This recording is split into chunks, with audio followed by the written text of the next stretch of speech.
Bismillahirrahmanirrahim. Assalamualaikum warahmatullahi wabarakatuh. Alhamdulillahirabbil alamin. Wassalatu wassalamu ala asrofil anbiya'i wal mursalin Sayyidina wa maulana Muhammadin wa ala alihi wa sahbihi ajmain, amma ba'du. Yang saya hormati Al-Mukarram Al-Ustadz Saiful Biron, alhamdulillah beliau sudah hadir di tengah-tengah kita. Mudah-mudahan beliau selalu diberi kesehatan dan keberkahan oleh Allah Subhanahu wa taala. Yang saya hormati Al-Ustadz Heran Taufik selaku imam besar kita. Mudah-mudahan beliau juga beserta keluarganya selalu diberi keberkahan dan kesehatan oleh Allah Subhanahu wa taala. Yang saya hormati Al Ustaz Sofyan selaku DKM juga ya, ketua DKM Masjid Jami At-Taqwa, yang insya Allah selalu diberi kesehatan dan keberkahan oleh Allah Subhanahu wa taala. Yang saya hormati bapak-bapak, ibu-ibu, jemaah Masjid At-Taqwa, semuanya tidak saya sebutkan satu persatu, insya Allah tidak mengurangi rasa takjim saya. Salawat dan salam marilah kita bersama limpahkan curahkan ke baginda alam Nabi kita, Nabi besar Muhammad sallallahu alaihi wasallam, kepada keluarga dan sahabatnya hingga kepada kita semua. Mudah-mudahan kelak di yaumil akhir kita semuanya mendapat syafaat dari baginda Nabi besar kita, Nabi Muhammad sallallahu alaihi wasallam. Saya atas nama pengurus Masjid Jami At-Taqwa beserta jajaran, kami mengucapkan ribuan terima kasih kepada bapak-bapak, ibu-ibu semuanya yang sudah hadir mengikuti gerakan subuh berjamaah. Mudah-mudahan langkah bapak-bapak, ibu-ibu semuanya diganti sama Allah Subhanahu wa taala pahala yang berlipat-lipat ganda. Amin amin ya rabbal alamin. Dan saya juga atas nama pengurus mengucapkan mohon dibukakan pintu maaf yang sebesar-besarnya. Mungkin barangkali selama ini banyak selalu kekurangannya di sana sini, mungkin mohon dibukakan pintu maaf yang sebesar-besarnya. Yang terakhir mungkin saya menghimbau kepada jemaah Masjid At-Taqwa atau warga Gramapuri, khususnya buat pribadi saya dan keluarga saya, mari bersama-sama kita memakmurkan masjid kita ini, bukan cuma di waktu subuh, sholat subuh berjamaah saja, tapi untuk belajar istiqomah, untuk mengerjakan memakmurkan masjid kita ini selama 1 hari 5 waktu. Insya Allah masjid kita ini sudah alhamdulillah makmur, ditambah lagi supaya lebih makmur lagi. Mari kekompakannya, dukungannya kepada bapak-bapak, ibu-ibu untuk masjid kita ini biar bisa makmur lagi.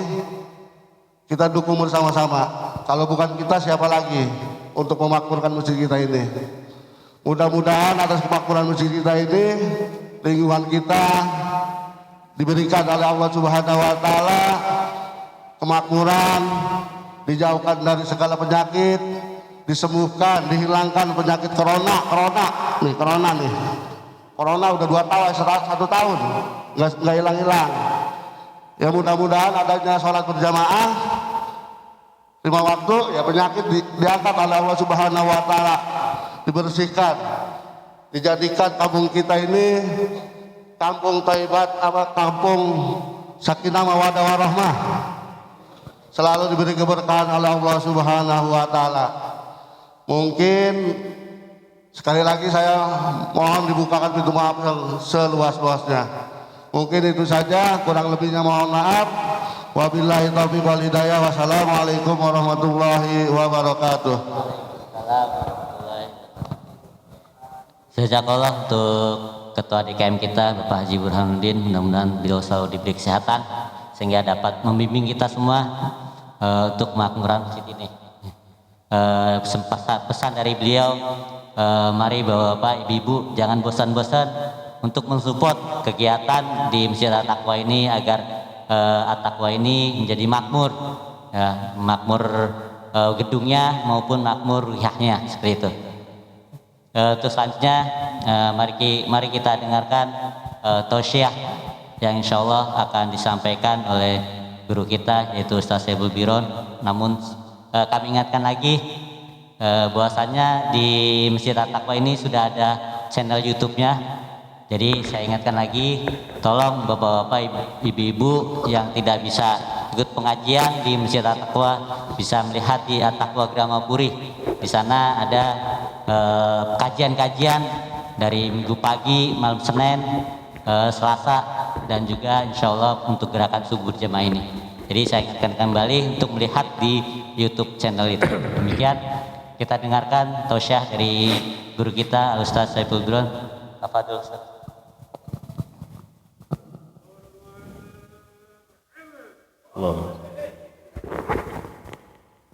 Assalamualaikum warahmatullahi wabarakatuh.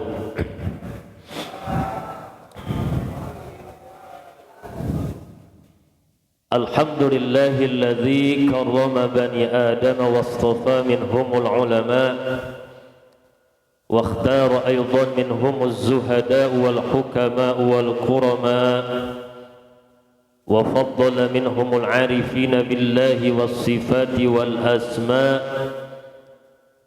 وأذاقهم لذة المحبة وأضلهم حقيقة الأشياء من الأرض والسماء والصلاة والسلام على سيدنا محمد خاتم الأنبياء الذي خلق من ذاته ومنه جميع الأشياء وعلى آله وأصحابه السادة الأولياء وعلى التابعين والتابع التابعين لهم بإحسان إلى يوم الجزاء. أما بعد فقد قال الله تعالى في القرآن الكريم: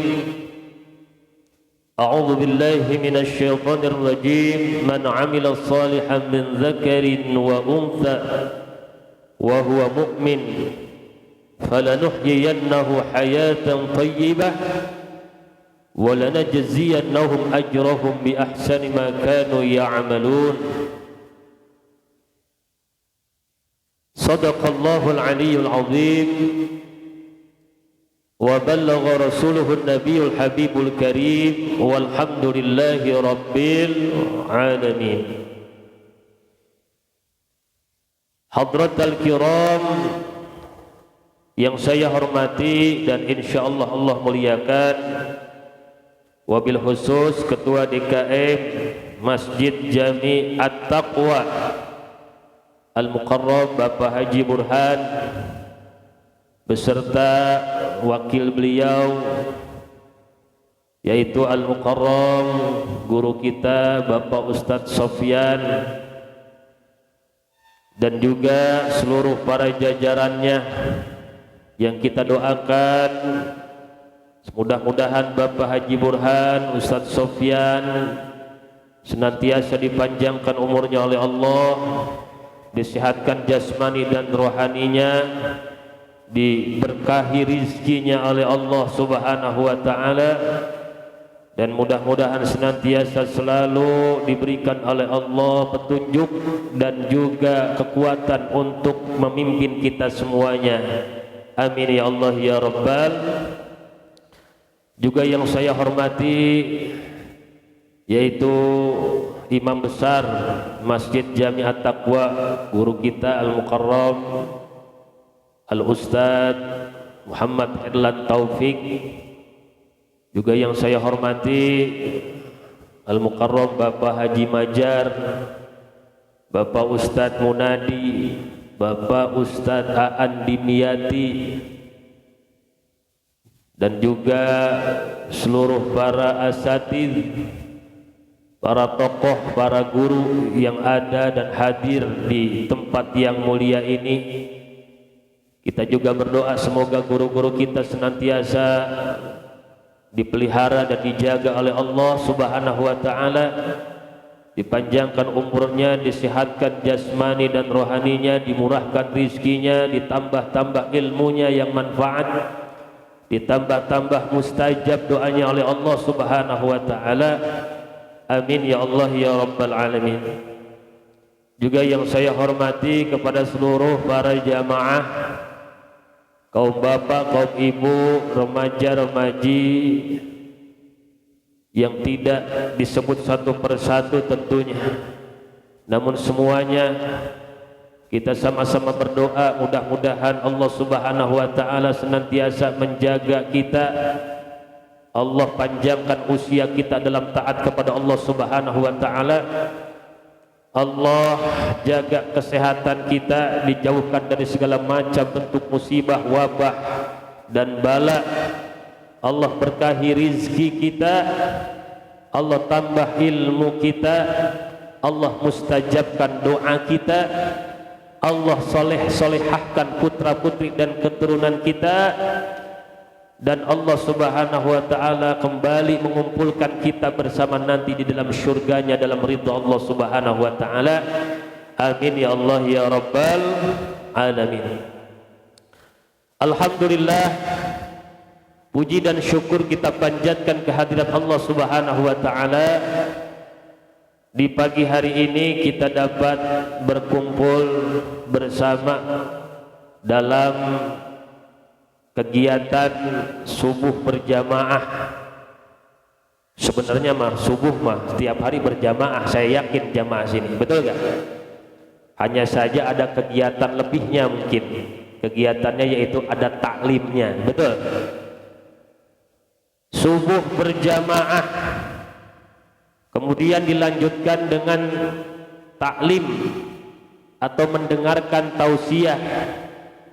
Dan memang selayaknya kita habis subuh itu mengaktifkan seluruh anggota jasmani kita dan ruh kita. Maka baginda Nabi besar Muhammad sallallahu alaihi wasallam itu sangat tidak menyukai untuk tidur setelah subuh. Bahkan di dalam satu hadis yang dicatat oleh Al-Imam Jalaluddin As-Suyuti dalam kitabnya Lubabul Hadis yang disyarahi oleh Syekh Muhammad Nawawi Al-Bantani, di antaranya ada bahwa Rasulullah SAW mengatakan as-subhatu tamna'ur rizqa, kan gitu, bahwa tidur setelah subuh itu dapat menghalangi datangnya rizki. Jadi kata para ulama, tidur habis subuh itu hukumnya makruh, walaupun tidak berdosa, tapi tidak disukai. Kenapa? Karena dapat menghalangi rizki. Kata Imam Nawawi Al-Bantani, kata beliau, kenapa ya bisa menghalangi rizki? Karena memang waktu setelah subuh itu adalah li'annahu waktu dzikri wal fikri wa tafarruqatil arzaq wal ma'arifi wal hidayah. Karena waktu setelah subuh itu adalah waktunya harusnya berzikir dan berfikir.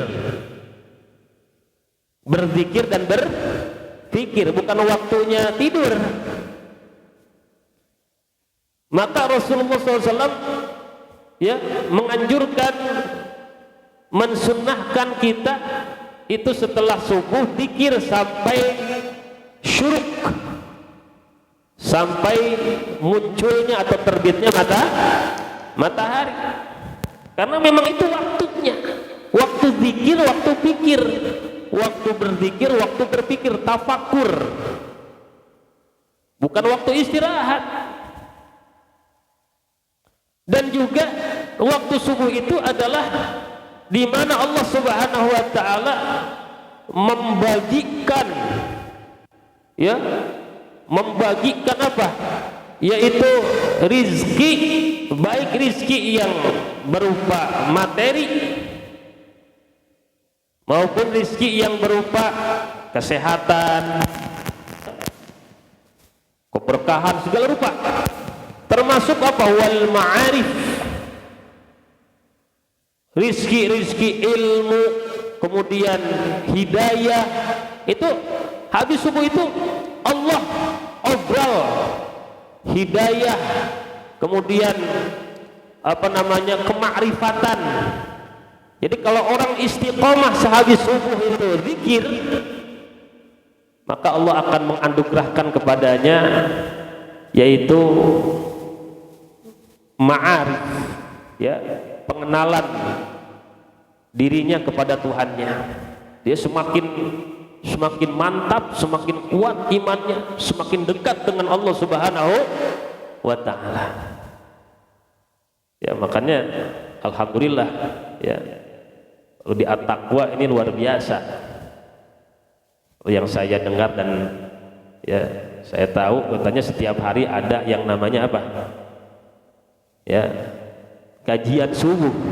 Jadi zikir itu bukan hanya megang tasbih, Pak. Zikir itu kan kita ingat kepada Allah. Ketika kita berada di masjid mendengarkan tausiah kajian, kan yang tidak ada yang kita ingat kecuali siapa? Allah Subhanahu wa ta'ala. Setelah waktu syuruk, ya, kemudian kita nunggu matahari naik seukuran satu tombak. Kalau ukuran waktu nunggu sekitar 15 menit sampai 20 menit, sholat 2 rakaat, maka kata Nabi apa? Maka dia sama saja mengerjakan haji dan umroh secara sempurna. Jadi kalau bapak-bapak tiap hari ikut kajian subuh, kemudian ditutup, ya, dengan sholat 2 rakaat, mau niat sholat 2 rakaatnya, mau niat sholat sunnah syuruk, silahkan. Dan itu ada khilafiyah di situ. Mau niat sholat duha, saya sholat duha di awal waktu duha, silahkan 2 rakaat, mau 4 rakaat 2 rakaat minimal. Maka sama saja bapak mengerjakan haji dan umroh secara sempurna tiap hari. Kayak kalau tiap hari dikerjainnya. Jadi kalau yang belum punya kesempatan berangkat haji dan umroh, itu dulu dikerjain tiap hari. Jadi seperti itu. Maka alhamdulillah ada kegiatan-kegiatan yang difasilitasi oleh DKM, mobil khusus DKM Masjid Jami'at Taqwa. Nah itu harus diambil dimanfaatkan. Kita ambil manfaatnya. Tinggal duduk doang ya Pak Dia. Tinggal duduk, siap telinga, siap hati, siap pikiran. Betul? Air diambilin, sarapan disediain, betul Pak Haji? Ini mah bukan pede, ini mah sepertinya seperti itu biasanya gitu. Ya kan? Bagaimana nggak enak coba? Tinggal kita maunya. Salawat serta salam mudah-mudahan senantiasa selalu terlimpah curahkan kepada junjungan baginda Nabi besar Muhammad sallallahu alaihi wasallam beserta keluarganya, sahabat dan pengikutnya. Mudah-mudahan kita semuanya yang berkumpul di sini, kita diaku sebagai umat baginda Nabi besar Muhammad sallallahu alaihi wasallam nanti di yaumil qiyamah, dan juga mendapatkan syafaat dari beliau. Amin ya Allah ya Rabbal alamin. Saya ingin menyampaikan satu ayat saja sebagai satu kabar gembira yang Allah janjikan bagi orang-orang yang beramal soleh. Ini kita masih bulan Syawal, sebagai pengingat bahwa bulan Syawal itu diartikan oleh ulama, dimaknai oleh ulama sebagai bulan peningkatan.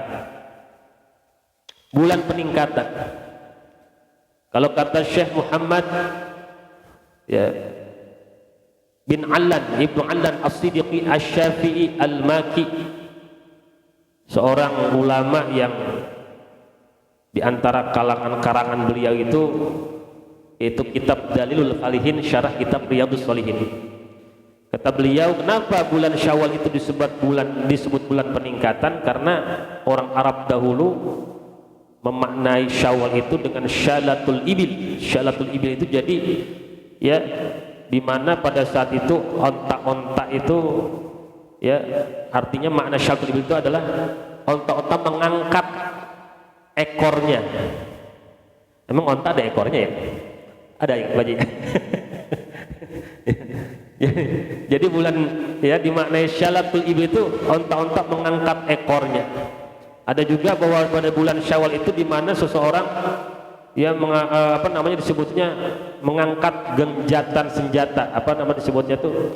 Jadi menggantungkan ya senjata-senjatanya, mengangkat senjata-senjata dalam sebagai satu isyarat untuk berhenti berperang. Berhenti berperang karena sebentar lagi akan masuk yang namanya bulan hurum. Bulan Dzulqa'dah, Dzulhijjah itu kan bulan hurum, bulan yang mulia yang memang sudah menjadi satu yang maklum pada orang-orang Arab dahulu untuk tidak diperbolehkannya peperangan. Nah, oleh orang ulama ini dimaknai secara mendalam bahwa bulan Syawal itu adalah bulan di mana hendaknya seorang mukmin itu meningkat, mengangkat kualitas ibadahnya setelah dia melaksanakan ibadah Ramadan. Karena meningkatnya ibadahnya, meningkatkan kuantitas ibadahnya menjadi satu ciri bahwa dia adalah orang-orang yang mendapatkan anugerah dari Allah, karunia dari Allah setelah dia melaksanakan ibadah Ramadan. Begitu. Jadi ketika ada orang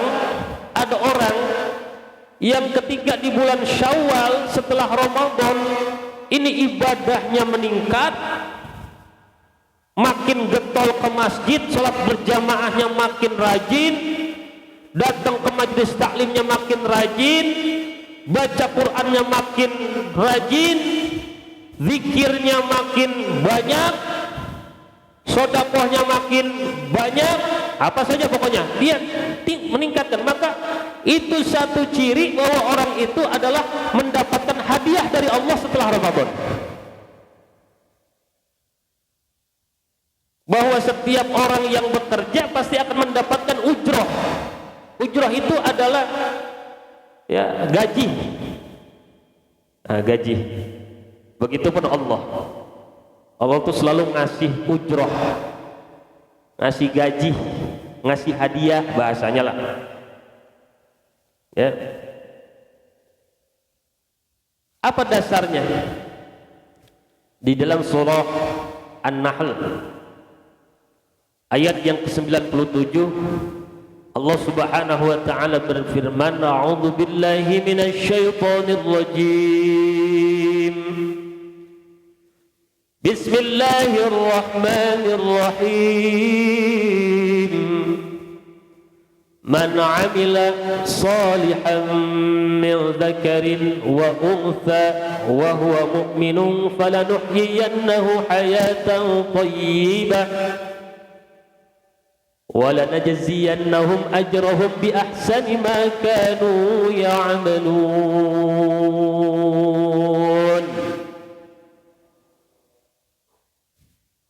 Aneh bapak-bapak mah di sini kagak ada yang Allah, sedikit doang ini. Saking ini ya khusyuk.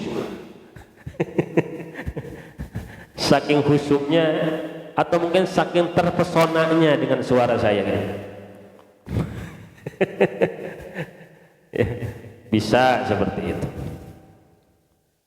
Allah sebutkan gitu, man amila sholiha, siapa saja yang beramal soleh, siapa saja yang beramal soleh, yang telah melakukan amal soleh, min dzakarin, dari golongan laki-laki dan perempuan, wa unsa wa huwa mu'min, dan dia beriman. Syaratnya itu, karena syartu qabulil amal, syartu qabulil amal al-imanu billahi wa rasulih. Syarat diterimanya amal itu adalah beriman kepada Allah dan Rasul. Siapa saja yang telah beramal soleh, baik dari golongan laki-laki dan perempuan, syaratnya amal solehnya itu adalah didasari iman kepada Allah dan Rasul.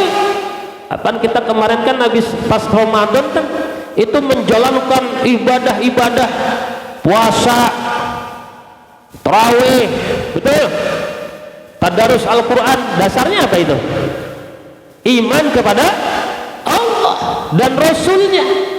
Man shoma ramadhana imanan wa ihtisaban ghufira lahu ma taqaddama min dzambi. Kan begitu. Siapa saja yang melaksanakan puasa di bulan Ramadan ya karena iman, begitu, karena iman dan mengharap ridha Allah Subhanahu wa taala, maka akan diampuni dosa-dosa yang telah lalu. Sama dalam Al-Quran, siapa saja yang beramal soleh baik dari golongan laki-laki dan perempuan, dasarnya adalah iman kepada Allah dan Rasulnya, Allah akan berikan hadiah. Silahkan bapak-bapak, ini kabar gembira sekaligus sebagai wawasan atau pemberitahuan dari Allah untuk mengintrospeksi dan mengukur diri kita, apakah kita termasuk golongan orang-orang yang Allah berikan hadiah tersebut. Kalau wah kayaknya iya Allah, ya Allah, makasih ya Allah, cukup, nggak usah diumumkan sama orang gitu kan. Ya alhamdulillah, nggak usah saya dikasih hadiah sama Allah, nggak usah, cukup rasakan, nikmati, kemudian ya minta kepada Allah agar ditetapkan dan diistiqomahkan. Mana yang pertama hadiah dari Allah itu? Falanuhyiyannahu hayatan thayyibah. Satu ya, yang bisa kita rasakan mah di dunia ini baru satu saja tuh. Yang keduanya nanti di akhirat. Walanajziyannahum ajrahum bi ahsani ma kanu ya'malun. Satu, falanuhyiyannahu hayatan thayyibah. Yang pertama, bersiap-siaplah menerima hadiah dari Allah Subhanahu wa taala. Falanuhyiyannahu hayatan thayyibah, maka kami akan memberikan kepadanya kehidupan yang baik. Kehidupan yang baik di mana? Fid dunya, di dunia Allah akan berikan kepadanya kehidupan yang baik. Di dunia udah Allah kasih hadiah. Apa itu hayatun thayyibah? Para ulama-ulama ahli tafsir ya banyak mengutip ya makna-makna tafsir-tafsir yang dijelaskan oleh para sahabat-sahabat Nabi, termasuk dari Sayyidina Ibnu Abbas radhiyallahu taala anhuma. Sayyidina Ibnu Abbas beliau mengatakan bahwa yang dimaksud dengan kehidupan yang baik di dunia itu apa? Yaitu birrizqil halalil thayyib. Ya, Allah akan memberikan kepadanya rizki yang halal, yang baik, yang berkah. Amin. Akan ada peningkatan kesejahteraan dalam urusan dunianya. Ini harus yakin ini. Ya, hadiah dari Allah akan lebih Allah curahkan, mudahkan urusan-urusannya. Allah akan lebih sejahterakan kehidupan dunianya. Arizqul halal fid dunya. Ya, wal ibadatu fid dunya wal insyirahu biha. Jadi ada dua makna hayatun thayyibah di sini. Yang pertama adalah rizki berupa materi, berupa kesejahteraan dalam hidup. Karena di dalam ayat lain Allah jelaskan wa allaw istaqamu ala tariqah la asqainahum ma'an ghadaqa, kan gitu. Kalau sekiranya mereka manusia itu istiqomah di dalam thariqah, dalam di jalan Allah Subhanahu wa taala, maka kata Allah, kami akan memberikan kepadanya la asqainahum, memberikan minum kepadanya ma'an ghadaqo, dengan air yang menyegarkan, air yang menyegarkan dahaga, air yang membuat dirinya puas. Ini ulama ahli tafsir mengatakan rizki yang membuat dirinya puas, ya, senantiasa ridho, syukur atas apa yang Allah berikan. Alhamdulillah. Jadi yang pertama, ini dalam urusan rizki berupa kesejahteraan. Jadi orang mukmin mah yang beramal soleh tidak usah bingung, nggak usah khawatir. Kalau dia memang benar-benar istiqomah terus, ya, dia fokuskan ibadahnya, ketaatannya kepada Allah, maka insya Allah hidupnya ya akan Allah berikan kesejahteraan. Nggak bakalan belangsak lah, ibaratnya begitu. Nggak bakalan nyungsep banget lah gitu, minimal. Yang kedua, rizki dalam urusan rohani. Nah ini yang paling terpenting. Sebab kalau rizki urusan duniawi, dalam urusan zahir ini ya sebenarnya agak sulit dibedakan dan gak jauh berbeda dengan yang lain. Sebab orang yang tidak beramal soleh pun, orang kafir pun, kalau dalam urusan dunia mah dikasih sama Allah, betul gak? Ya, yang sholat punya duit, dapat rizki. Yang kagak sholat dapat juga, betul gak? Yang sholat punya istri, betul? Yang kagak sholat punya istri juga, malah banyakan dia. Betul. Makanya kalau ya istrinya cuma satu, kalah ini sama perampok. Perampok istrinya 4, anaknya banyak lagi. Ya, ya. Perampok. Ya. Yang sholat punya rumah, yang kagak sholat punya sama. Jadi kalau urusan zahir mah, rizki zahir mah, ya secara kasat mata nggak berbeda, hampir ya tidak ada bedanya.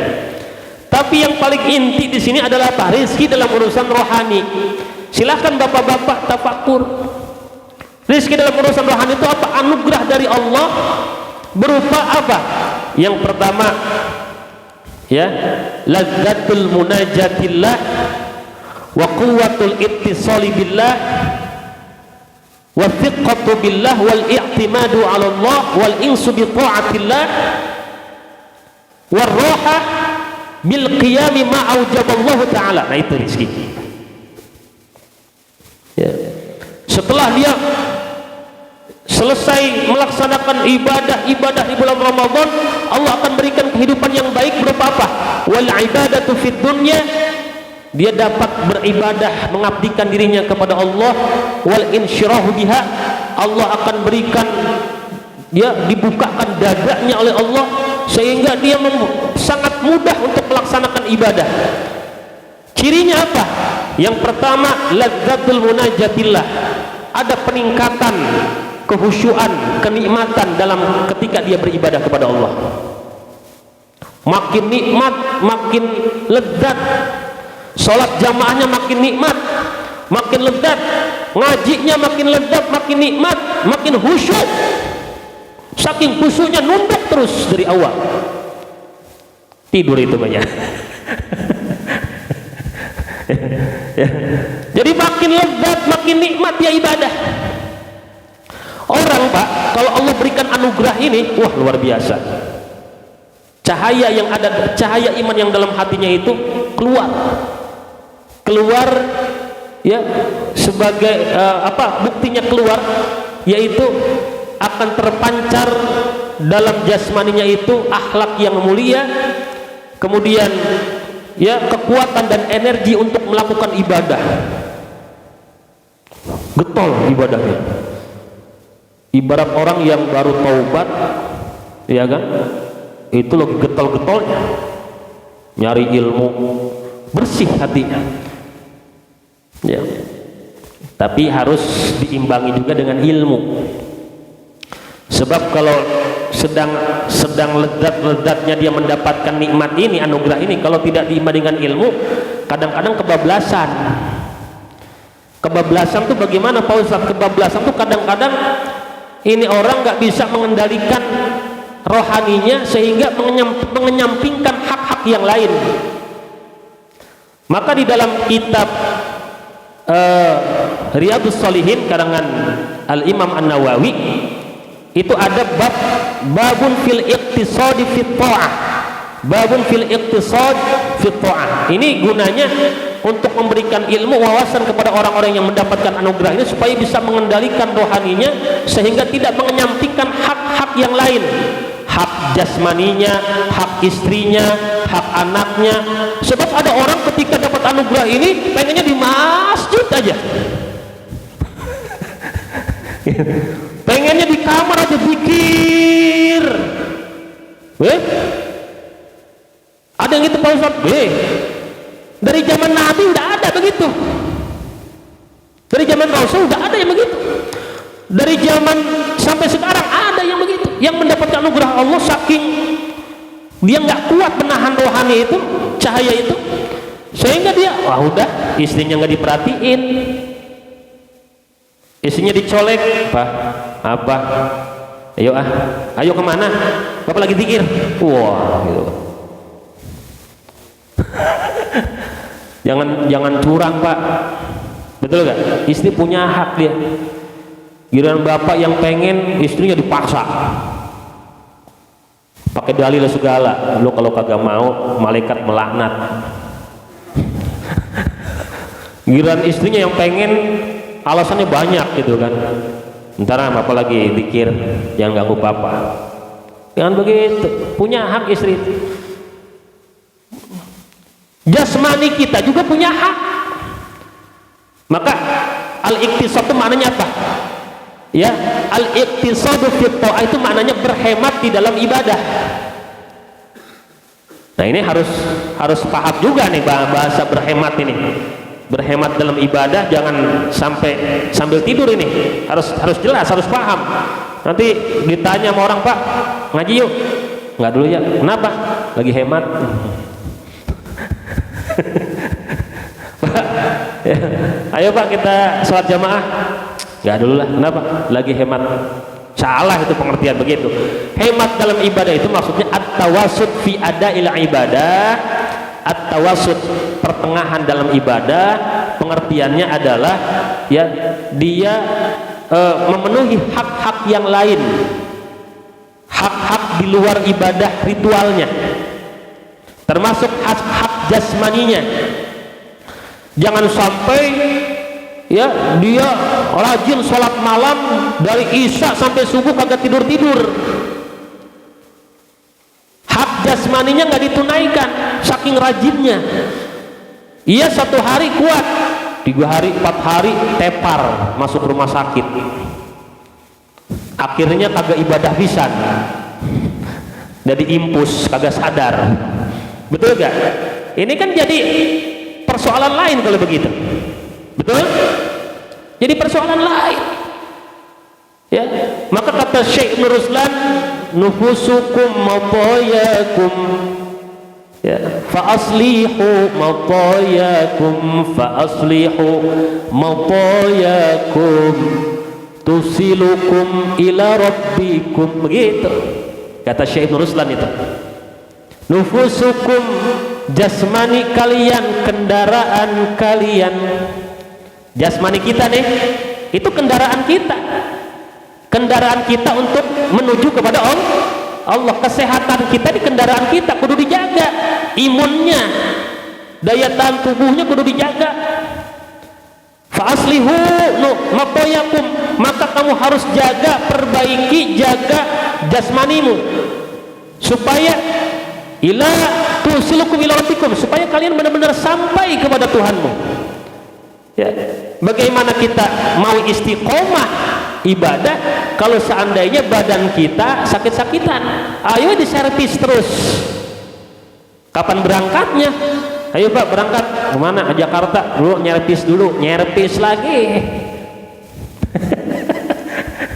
Tapi kalau dia bisa menjaga ya jasmaninya, kalau mau sholat tahajud ya tidur dulu, betul. Kalau mau sholat tahajud tidur dulu, kalau mau puasa sahur dulu, tutup nanti di maghrib dengan buka, betul.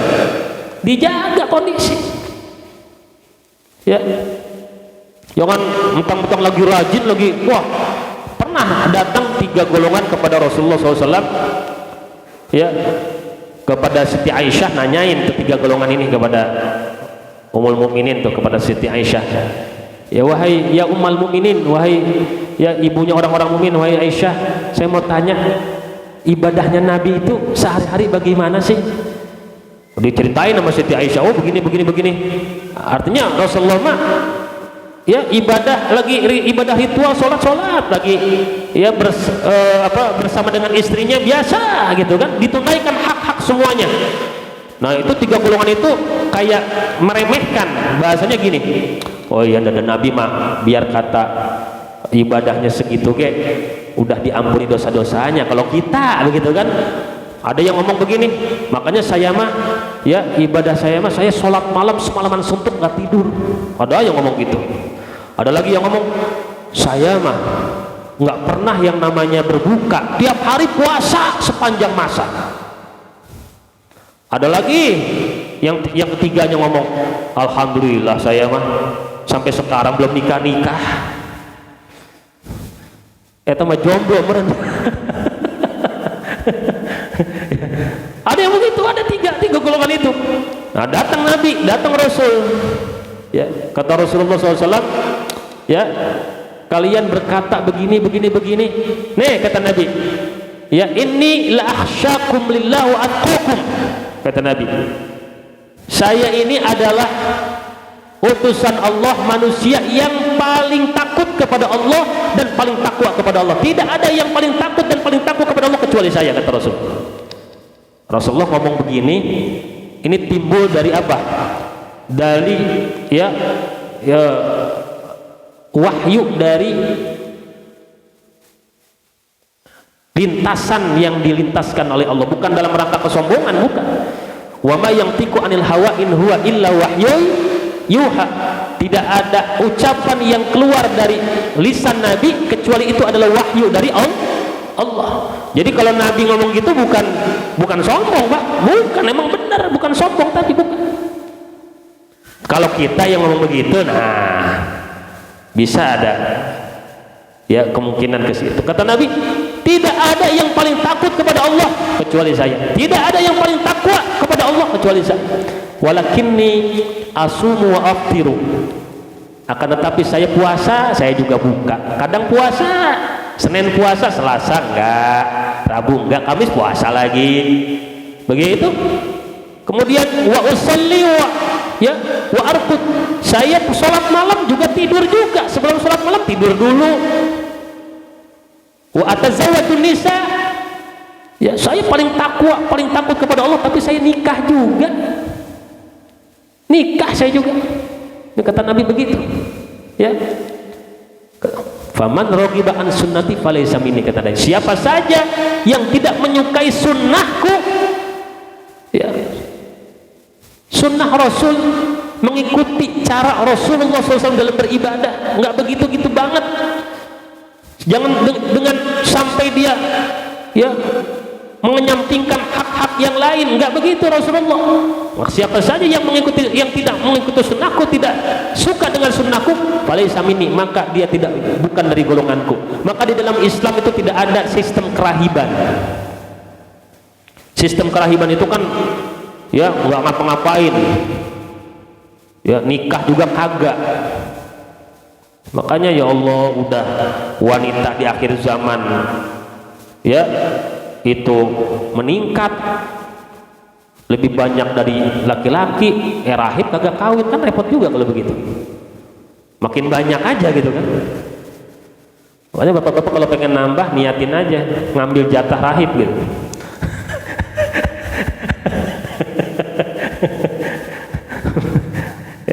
ibu-ibu teriak. Nggak Bu, ini mah cuman ini aja. Ya ngasih tahu aja, betul gak? Bahwa di dalam Islam tidak ada yang namanya sistem kerahiban, nikah, fitrah itu, fitrah manusia. Saking fitrahnya Allah berikan kemudahan, betul gak? Fangkihu ma qabalakum minan nisa matna wa thulatha wa ruba'. Fitrahnya laki-laki begitu, Pak. Betul Pak Ji? Fitrahnya laki-laki. 2, 3, 4. Jisamsu fa in khiftum alla ta'dilu fawa. Tapi ingat, kalau kau khawatir dan takut tidak bisa adil, 1, betul? Iya, dan apa namanya, kebutuhan hidup cukup buat 1 orang, pengen punya 4. Iya, ya udah berantakan semua kalau begitu. Nah ini yang harus diperhatikan. Ya, jadi al-iqtisad. Jadi benar-benar Pak, ini cirinya. Jadi ketika meningkat kelezatannya, kenikmatannya dalam ibadah juga diimbangi dengan apa? Dengan pengetahuan, keilmuan tentang tata cara ibadah. Jangan sampai kebablasan, istri kagak diperhatiin, anak hak-haknya dalam keluarga tidak diperhatikan. Ya, bukan hanya sekedar kita ngasih sandang pangan papan Pak, tapi kedekatan emosional itu yang harus diberikan kepada anak. Anak harus dekat dengan kita, apalagi seorang ayah. Harus sering kita ngobrol, ya, berbicara, makan bersama. Jangan hayo di atas sejadah. Enggak begitu dalam Islam, enggak begitu. Dia tawassut. Ya, wattaqi fima ataqallahu darul akhirah wa la tansa nasibaka minad dunya. Carilah olehmu bagian akhirat yang Allah telah sediakan, tapi jangan lupakan bagianmu di dunia. Betul. Nikmati anugerah Allah, fasilitas dunia, kenikmatan dunia, nikmati. Betul? Nikmati. Makanannya dinikmati, minumannya Wah, udah ngomong makanan udah lapar ini. Nikmati. Yang kedua, lanjut apa udah ini? Hah? Lanjut? Ya. Kalau lanjut, ayo, sama siap-siap aja. Alhamdulillah. Wathiqatu billah. Yang kedua, apa anugerah yang Allah berikan? Wathiqatu billah. Bukan wathiqatu billah. Yang kedua adalah quwwatul ittisabillah. Quwwatul ittisalibillah, yaitu kekuatan mendapatkan apa? Ya, kekuatan hubungan yang lebih kuat, dengan Allah Subhanahu wa ta'ala. Hubungannya dengan Allah lebih dekat. Kemanapun dan dimanapun, kapanpun dia berada, hatinya semakin kuat hubungannya dengan Allah Subhanahu wa ta'ala. Ini dalam kata lain yang disebut dengan muraqabah. Kemanapun dan dimanapun dia berada, dia selalu merasa diperhatikan oleh Allah, merasa dilihat oleh Allah, merasa didengar oleh Allah. Nah ini habis bulan Ramadan ini, orang kalau dapat anugerah rohani, itu diantara yang kedua, hubungan batinnya lebih dekat dengan Allah. Kemanapun dimanapun dia berada, selalu merasa diawasi oleh Allah, selalu merasa dilihat oleh Allah, selalu merasa disaksikan oleh Allah. Gini ya, ini supaya kita punya wawasan ketauhidan.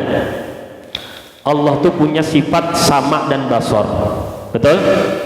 Sama, basor. Sifat sama itu apa? Maha mendengar. Sifat basor itu maha melihat, betul? Maha mendengar, maha melihat. Manusia juga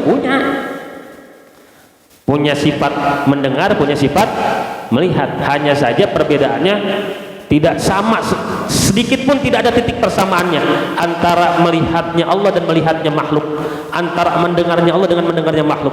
Laisa kamitslihi syai'un wa huwas samiul basir. Tidak ada sedikit pun yang menyerupai Allah, ya, dan Allah adalah zat yang maha mendengar lagi maha melihat. Enggak ada. Baik dari sisi apa? Allah mah mendengar, ya, manusia mah mendengar, melihat itu pakai alat. Pakai alat. Mendengar dia pakai telinga, melihat pakai mata. Betul? Kalau Allah enggak, Pak. Jangan kita berpikir Allah maha mendengar, telinganya kayaknya gede banget kayaknya gitu ya. Matanya kayaknya gede. Nah, ini namanya akidah mujassimah. Ya, keyakinan akidah yang sesat dan menyesatkan, yang menyerupai ya Allah dengan makhluk. Itu bahkan almarhum Kiai Haji Tengku Zulkarnain, Allah maghfir lahu, beliau bahkan sampai mengarang lagu, ya, lagu tentang tauhid, tentang sifat-sifat Allah. Ya, Pak Haji ya, tahu Pak Haji ya. Pokoknya kalau yang apa namanya fans sama Kiai Haji Tengku Zulkarnain tahu tuh lagunya. Ya, itu menyebutkan tentang sifat-sifat Allah, tentang akidah mujassimah, akidah yang musyabbihah itu. Sangat jelas, lihat aja di YouTube-nya. Jangan di YouTube yang dilihat tuh organ tunggal mulu. Nyanyian qasidah bagus, nyanyian nasyid yang dibuka. Nah, channel At-Taqwa jangan lupa subscribe, like and share. Ya, jangan lupa juga buka channel Al-Biruni Center. Itu channel saya, channel YouTube saya. Atau channel ada dua saya channel. USB, bukan USB ya, USB Ustadz Saiful Biran, ada channel. Ya, jangan lupa tuh subscribe-nya. Ya, ini udah punya channel 3 tahun, subscribe masih 300 saja gak naik-naik. Ternyata susah jadi YouTuber, Pak Haji. Susah. Ya. Ya. Jamaahnya kagak ada yang ngerti YouTube. Taunya Facebookan doang sama WhatsApp. Iya. Ya udah. Dari kagak naik-naik 300 saja, ini kok kagak naik-naik ya. Seperti itu. Jadi, nih, Allah punya sifat sama dan enggak sama. Sifatnya dengan manusia mendengar. Allah mah tidak mendengarnya Allah, melihatnya Allah tidak dihalangi, tidak terhalangi. Tidak dihalangi, tidak terhalangi. Kalau manusia dihalangi dan terhalangi. Dihalangi oleh siapa? Dihalangi sama Allah. Mendengarnya tidak semua bisa dia dengar. Ya, dalam jarak dekat dia bisa dengar, agak jauh agak dengar, jauh nggak dengar. Kalau Allah kullul mawjud, setiap yang ada di alam semesta ini, setiap yang diciptakan oleh Allah mendengar dalam satu waktu, dalam satu, semuanya didengar oleh Allah. Kalau kita kan pusing begitu, Pak. Betul nggak? Di sini dengar, di sana ada yang nyetel dangdut pagi-pagi dengar juga. Ya kan, di sini ada yang marah-marah dengar juga. Pusing nggak kira-kira? Nggak bisa, beda. Maka tidak ada titik persamaan. Allah mau didengar semuanya, dilihat semuanya, didengar semuanya. Bahkan melihatnya bukan yang luar saja, dalemannya dilihat oleh Allah. Setiap detak jantung yang bergerak didengar, dilihat. Bukan cuma satu manusia, seluruh makhluk dari yang terkecil sampai terbesar.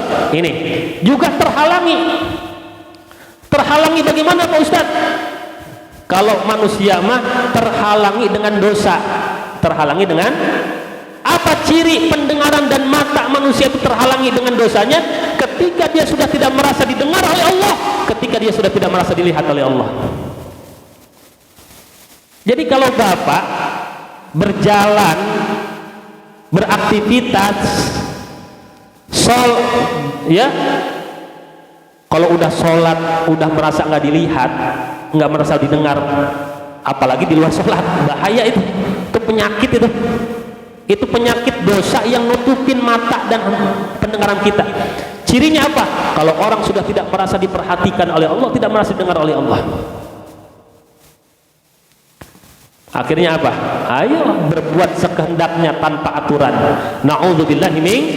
Maka orang yang dapat anugerah yang kedua ini, yang setelah Ramadan, itu salah satunya yang kedua, muraqabah. Kemanapun dia berada, dimanapun, kapanpun, maka hatinya akan selalu berhubungan dengan Allah. Ya, jangankan dalam sholatnya, dalam ibadahnya, di luar ibadah ritualnya pun selalu merasa disaksikan oleh Allah. Nah, yang ketiga, at-thiqatu billah, yakin, percaya kepada Allah, yakin akan jaminan rizki Allah. Makanya dia nggak pernah bingung dalam urusan duniawi, karena yakin akan jaminan Allah. Karena orang kalau selalu mikirin dunia, gelapin hati. Hamud dunia zulmatun fil qalbi, ya, bingung urusan dunia dapat menggelapkan hati. Hamun fil akhirah nurun fil qalbi, bingung dalam urusan akhirat menerangi hati. Bingung sedikit nggak apa-apa, yang penting jangan bingung terus, pusing terus, gegelapin hati. Apalagi wal i'timadu 'ala Allah, ya, yaitu bergantung dan bersandar kepada Allah. Sandarannya hanya kepada Allah. Itu anugerah tuh. Kalau orang sudah dalam hatinya itu selalu ketergantungannya kepada Allah, bukan kepada siapapun, itu anugerah dari Allah setelah dia beramal soleh. Apalagi yaitu wal insu bi taatillah, ada rasa tenang ketika dia melaksanakan ketaatan ibadah. Warroha bil qiyami ma aujadallah, merasa senang ketika dia melaksanakan kewajiban ibadah, bukan hanya tenang, senang. Ketika dia sholat jamaah bukan hanya tenang tapi senang. Ketika dia zikir bukan hanya tenang tapi senang. Ketika dia ngaji bukan hanya tenang tapi senang. Jadi orang kalau habis ibadah itu terpancar wajahnya, wajah ketenangan dan kesenangan. Maka orang mukmin wajahnya berseri-seri. Bukan habis sholatnya malah kusut mukanya. Habis sholat malah kusut, saya tahu. Bukan. Orang mukmin habis sholat, habis zikir, senang, tenang. Betul? Nah, ini kalau saya jelasin panjang, singkat saja. Yang kedua, janji Allah di akhirat nanti. Walanajziyannahum ajrahum bi ahsani ma kanu ya'malun. Tenang aja, sok amal soleh istiqomah. Kata Allah, yang kedua kami akan berikan hadiah. Nanti kalau kamu mati, ya, di akhirat nanti kami akan berikan balasan yang lebih besar, lebih baik dari apa yang kamu lakukan. Lilladzina taqaw 'inda rabbihim jannat, bagi orang-orang yang bertakwa, ya, Allah sudah sediakan surga yang di bawahnya mengalir sungai-sungai.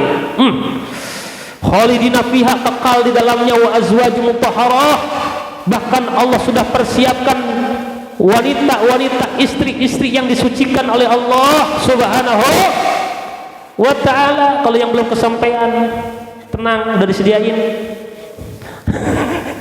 Istri-istri yang disucikan oleh waridwanu minallah, keridhaan Allah Subhanahu, udah disediakan. Di dunia Allah berikan anugerah, ya, berupa anugerah zahir, ya, kesejahteraan dunianya, kemudian rizki berupa rohani yang tadi disebutkan, dan sudah Allah siapkan di akhiratnya, insya. Makanya luar biasa, ada orang yang meninggal dunia ketika setelah Ramadan, itu bagus, ya. Ya, orang mukmin mah kapanpun meninggal bagus, Pak. Sebenarnya mah orang mukmin mah mau meninggal sebelum Ramadan, ketika Ramadan, setelah Ramadan, bagus semuanya orang mukmin mah. Husnuzon kepada Allah Subhanahu wa ta'ala. Oleh karenanya, mudah-mudahan apa yang disampaikan ini tentunya dapat menjadi wawasan bagi kita, dapat ilmu yang menjadi ilmu yang bermanfaat bagi kita, ya, sehingga dapat memberikan motivasi bagi kita untuk, ya, mempertahankan amal Ramadan kita untuk menjalankan kehidupan 11 bulan selanjutnya. Dan semoga Allah Subhanahu wa ta'ala mempertemukan kita kembali pada bulan Ramadan tahun depan dalam keadaan sehat walafiat. Amin ya rabbal alamin, ya. Allahumma salli wa sallim wa barik ala sayyidina wa habibina wa syafiina wa karimina maulana Muhammad sallallahu radhiyallahu tabaraka wa ta'ala an kulli sadatin ashabi rasulillahi ajma'in. Alhamdulillahi rabbil alamin, hamdan yuwafi ni'amahu wa yukafi mazidah. Ya rabbana lakal hamdu kama yanbaghi li jalali wajhikal karim wa li 'azimi sultanik.